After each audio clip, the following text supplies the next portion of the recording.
The dome of the U.S. Capitol building is visible through heavy fog in Washington. Andrew Harnik AP Trump convened GOP leaders at the White House as Senate Majority Leader Mitch McConnell prepared to roll out his $1 trillion package in a matter of days.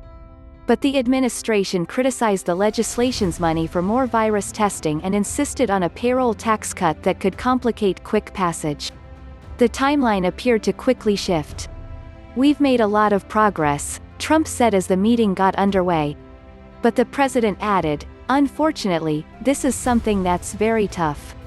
Lawmakers returned to a Capitol still off limits to tourists, another sign of the nation's difficulty containing the coronavirus. Rather than easing, the pandemic's devastating cycle is rising again, leaving Congress little choice but to engineer another costly rescue.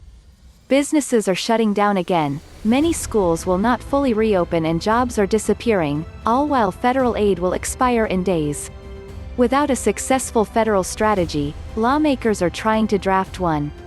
"We have to end this virus," House Speaker Nancy Pelosi, D-Calif, said Monday on MSNBC.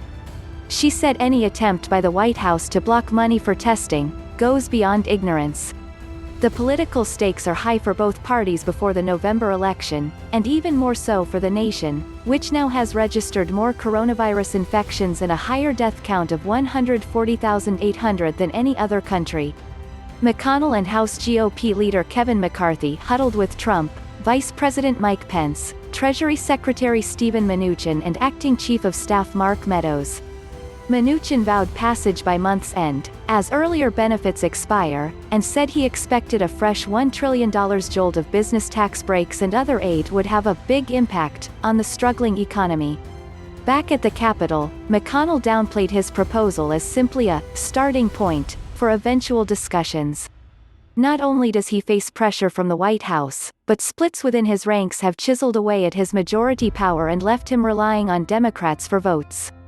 The question before the Senate this week is, where are we now? The Kentucky Republican said as he opened the chamber. The package from McConnell, being crafted behind closed doors, is expected to include $75 billion to help schools reopen. It is also expected to provide a new boost in unemployment benefits, a fresh round of direct $1,200 cash payments to Americans below a certain income level, and a sweeping 5-year liability shield against coronavirus lawsuits. But the administration was panning the proposal's $25 billion in new funds for virus testing and tracing, said two Republicans familiar with the discussions. Trump was also reviving his push for a payroll tax break, said another Republican. Both spoke on the condition of anonymity to discuss the private talks.